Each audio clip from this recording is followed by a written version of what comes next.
நற்செய்தி வாசகம். இயேசு அதிகாரத்தோடு மக்களுக்கு போதித்து வந்தார். மார்க் எழுதிய தூய நற்செய்தியில் இருந்த வாசகம். அதிகாரம் 1, இறை திருவசனங்கள் 21 முதல் 28 முடிய. இயேசுவும் சீடர்களும் கப்பர்நாகும் ஊரில் நுழைந்தார்கள்.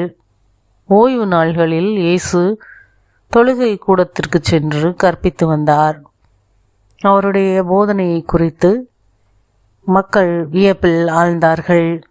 ஏனெனில் அவர் மறைநூல் அறிஞரை போலன்றி அதிகாரத்தோடு அவர்களுக்கு கற்பித்து வந்தார். அப்போது அவர்களுடைய தொழுகை கூடத்தில் தீய ஆவி பிடித்திருந்த ஒருவர் இருந்தார்.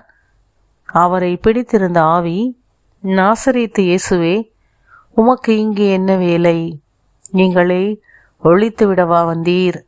நீர் யார் என எனக்கு தெரியும். நீர் கடவுளுக்கு அர்ப்பணமானவர் என்று கத்தியது. வாயை மூடு, இவரை விட்டு வெளியே போ என்று இயேசு அதனை அதட்டினார். அப்பொழுது அத்தீய ஆவி அம்மனிதருக்கு வலிப்பு உண்டாக்கி பெருங்கூச்சலிட்டு அவரை விட்டு வெளியேறிற்று. அவர்கள் அனைவரும் திகைப்புற்று, இது என்ன?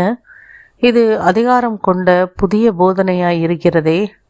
இவர் தீய ஆவிகளுக்கும் கட்டளையிடுகிறார், அவையும் இவருக்கு கீழ்ப்படுகின்றனவே என்று தங்களிடையே பேசிக்கொண்டனர். அவரை பற்றிய செய்தி உடனே கலிலேயாவின் சுற்றுப்புறம் எங்கும் பரவியது. ஆண்டவரின் அருள்வாக்கு.